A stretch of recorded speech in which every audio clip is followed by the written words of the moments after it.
حضرت عبد الرحمن بن عوف رضی اللہ تعالیٰ عنہ صحابہ میں سب سے زیادہ امیر تھے. سب سے زیادہ دولت اصحاب رسول میں اگر کسی کو دی گئی تھی تو وہ حضرت عبد الرحمن بن عوف رضی اللہ تعالیٰ عنہ کو دی گئی. جب مکہ سے ہجرت کر کے یہ لوگ مدینے تشریف لائے تو یہ لوگ سب کچھ چھوڑ کے اسلام کے لیے آ گئے تھے. تو حضور علیہ السلام نے انصار کو بھی بلایا اور مہاجروں کو بھی بلایا اور مدینۃ المنورہ میں ان کی مواخات قائم کر دیں.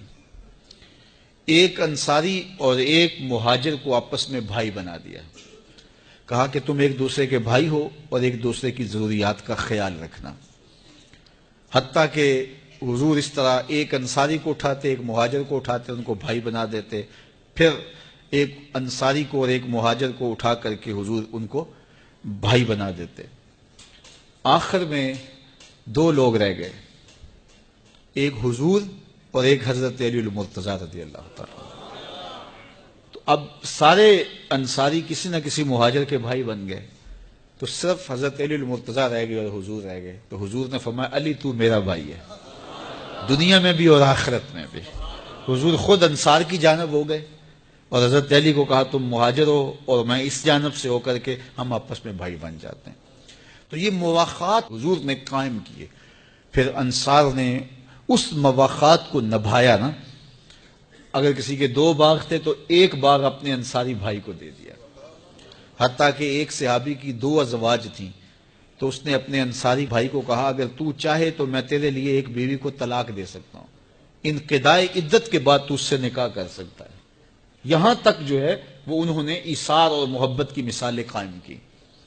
حضرت عبد الرحمن بن عوف کو جس صحابی کا بھائی بنایا گیا تھا تو اس نے پیشکش کی تو حضرت عبد الرحمن بن عوف نے کہا کہ آپ کی دولت آپ کو مبارک, آپ مجھے بازار کا راستہ دکھا دیں اور پھر آگے میں جانوں اور میرا کام جانے.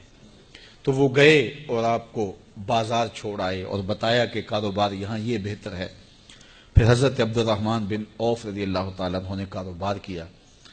اللہ نے ان کو اتنا رزق دیا کہ اس رزق سے انہوں نے اپنی ضروریات کو بھی پورا کیا, اس رزق سے اپنے اہل و عیال کی ضروریات کو بھی پورا کیا, اس رزق سے آپ نے خیرات بھی کی, صدقہ بھی کیا, غرباء کو بھی دیا, یتیماں کو بھی دیا, مساکین کو بھی دیا, ارامل کو بھی دیا. اس رزق سے بھوکوں کو کھانا کھلایا, ننگوں کو لباس پہنایا, جہاں جہاں ضرورت تھی وہاں وہاں انہوں نے پیش کیا. ایک مد, صرف ایک مد جو حضور نے ترغیب دی کہ غلام آزاد کیا کرو, تو حضرت عبد الرحمن بن عوف نے زندگی میں 30,000 غلام آزاد کیا. 30,000 غلام آزاد کیے.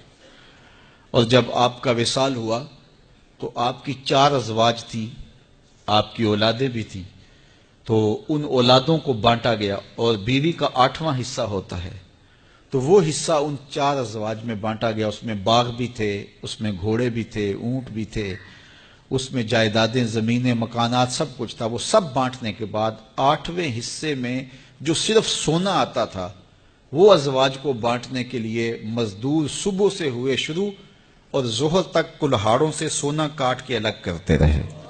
اللہ نے اتنا مال حضرت عبد الرحمن بن عوف کو عطا کیا. تو اللہ سے مانگو تو دولت قارون نہیں, دولت عثمان مانگو, دولت عبد الرحمن بن عوف مانگو کہ اللہ فراواں دے جس سے اسلام کو, مسلمانوں کو, اسلامی معاشرت کو, دکھیوں کو, لاچاروں کو بھی فائدہ پہنچ سکے. اور غلاموں کو جس طرح آزاد کیا ان لوگوں نے, ہم بھی اس وقت جو لوگ بیچارے پھنسے ہوئے ہیں, جن کی بیٹیاں گھروں میں جوان بیٹھی ہیں اور ان کے پاس نہیں ہے ان کو گھر سے اٹھانے کے لیے کچھ, تو یہ اس دور کے اندر ایک مشکل مسئلہ ہے, تو ہم ان کی مدد کر سکیں. ہمارے گھر میں دولت کے انبار ہو, ہمارے بینک بھرے ہوئے ہوں اور ہمارا ہمسایہ اور غریب ساری رات جاگ جاگ کے گزار دے, تو اس سے ہمیں ضرور پوچھ ہوگی, ہم سے سوال کیا جائے گا. اس لیے اگر آپ کے پاس دولت ہے, آپ کے پاس سرمایہ ہے, تو وہ آپ اپنے غریب رشتہ داروں میں, آپ اپنے ہمسایوں میں, آپ اپنے عزیزوں میں ضرور اس کے ثمرات منتقل کیجئے.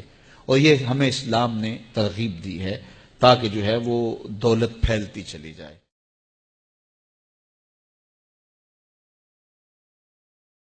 ہمیں خاص طور پہ جن چیزوں سے سخت منع کیا گیا ان میں سے ایک چیز یہ ہے کہ ہمارے کاروبار میں، ہمارے رزق میں سود کا عمل دخل نہیں ہونا چاہیے۔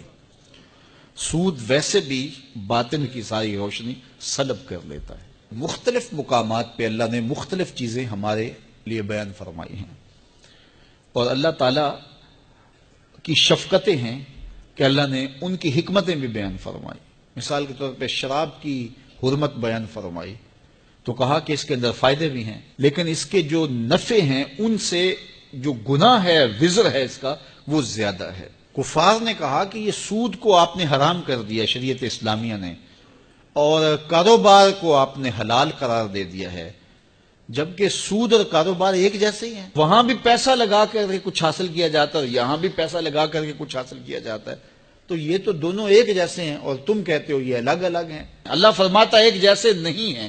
کیوں ایک جیسے نہیں ہیں؟ دلیل کیا ہے؟ اللہ اکبر! یہاں اللہ نے اپنی حاکمیت کا اعلان کیا۔ احل اللہ البیع وحرم الربا۔ ایک جیسے اس لیے نہیں ہے، تمہارا رب ان کو ایک جیسا نہیں کہتا۔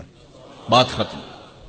ذرا غور کیجئے، یہاں اللہ چاہتا تو دلائل کے انبار لگا دیتا کہ سود سے یہ جو ہے وہ تمہیں تکلیفیں ہوں گی، اس طرح کاروبار برباد ہوگا، یہ بے چینیاں ہوں گی، اس طرح تمہاری معیشت لٹے گی، اس طرح تمہیں بے قراریاں ہوں گی، اور کاروبار سے یہ فوائد ہیں، اور علماء بیان بھی کرتے ہیں۔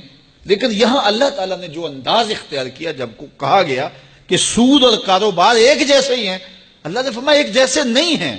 دلیل کیا؟ احل اللہ البیع وحرم الربا۔ اللہ تعالیٰ نے کاروبار کو، بیع کو حلال کیا ہے اور سود کو حرام کیا ہے۔ جب تمہارا رب ایک جیسا نہیں کہتا تو ایک جیسے کیسے ہو سکتے ہیں؟ بات ختم۔ یہاں اللہ نے اپنی حاکمیت کا اعلان کیا۔ دیکھیے، بیٹے کو باپ حکم دیتا ہے تو بیٹا آگے پوچھتا ہے کیوں، تو باپ تفصیل بتاتا ہے کہ بیٹے اس کام کو کرو، اس کا یہ فائدہ ہے، یہ فائدہ ہے، یہ فائدہ ہے، تو اس کی بات سمجھ آ جاتی ہے، وہ کہتا ہے ٹھیک ہے۔ لیکن کبھی باپ اگر اس موڈ میں ہو کہ میں باپ ہوں، یہ میرا بیٹا ہے، تو وہ کہے کہ جناب کہ یہ کام کرو، تو وہ کہے کیوں، تو باپ آگے کہے کہ میں تمہارا باپ ہوں، میں تمہیں کہہ رہا ہوں، بات ختم۔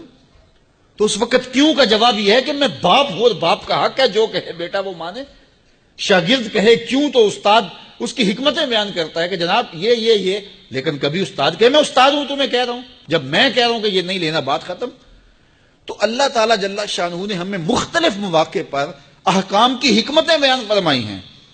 فرمایا کہ زنا کے قریب بھی نہ جانا، کیوں؟ انہ کان فاحشۃ وساء سبیلا، کہ یہ کھلی بے حیائی ہے اور یہ بڑا برا راستہ ہے، حکمتیں بیان کی گئی۔ لیکن جب بات یہ آئی سود کی تو پوچھا گیا کہ یہ سود کیوں حرام ہے؟ کہا تمہارا رب اس کو حرام کہہ رہا ہے، بات ختم ہو گئی۔ تو یہاں اللہ نے اپنی حاکمیت کا اعلان کیا۔ اب اگر کوئی سودی کاروبار کرتا ہے تو میرا اس سے اعلان جنگ ہے۔ پھر وہ چین کی زندگی جی کے دکھائے، پھر وہ کاروباری نتائج کو اپنے منطقی انجام تک پہنچا کے دکھائے کہ یہ دیکھو سود کا کاروبار کیا، اس کا نتیجہ اچھا ہوا، کو کر کے دکھائے۔ میں چیلنج رب ہو کے دے رہا ہوں کہ جو سود خور ہے اس سے اعلان جنگ دیتا ہوں۔ تو جب رب ہو کے کہتا ہے کہ میں اعلان جنگ دیتا ہوں، تو ایک کافر تو وہ چیلنج قبول کر لے، ایک مومن تو چیلنج قبول نہیں کر سکتا۔ اس لیے حضرت ابو ہریرہ سے مروی روایت میں ہے کہ سود کا ایک درہم ماں سے 70 مرتبہ زنا کرنے سے بدتر ہے۔ ایک درہم۔ تو کیا یہ باتیں سننے کے بعد اور یہ شرعی احکام سمجھنے کے بعد ایک مومن کا حوصلہ بڑھ سکتا ہے کہ وہ سودی کاروبار کرے؟ جب رب چیلنج دے رہا ہے اور رب یہاں اس کی کوئی حکمت بیان کرنے کے بجائے دو ٹوک کہہ رہا ہے، میں کہتا ہوں حلال ہے کاروبار اور میں کہتا ہوں سود حرام ہے، بات ختم۔ اب اگر کوئی کرے گا تو میرا اعلان جنگ ہے اس سے۔